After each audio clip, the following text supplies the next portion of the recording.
खेसारी लाल यादव का गाना रिलीज होने के साथ ही सुपर डुपर हिट हो चुका है और पांच मतलब इस साल का सबसे खतरनाक गाना खेसारी लाल ने रिलीज किया है।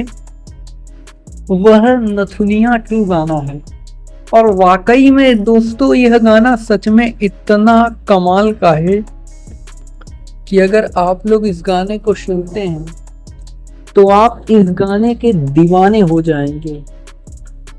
और भोजपुरी में खेसारी लाल ही एक ऐसे कलाकार हैं जो कि सरप्राइज चीज़ों को रखते हैं। गाने के बारे में हो गया, फिल्म के बारे में हो गया, हर चीज़ एकदम सरप्राइज करते हैं।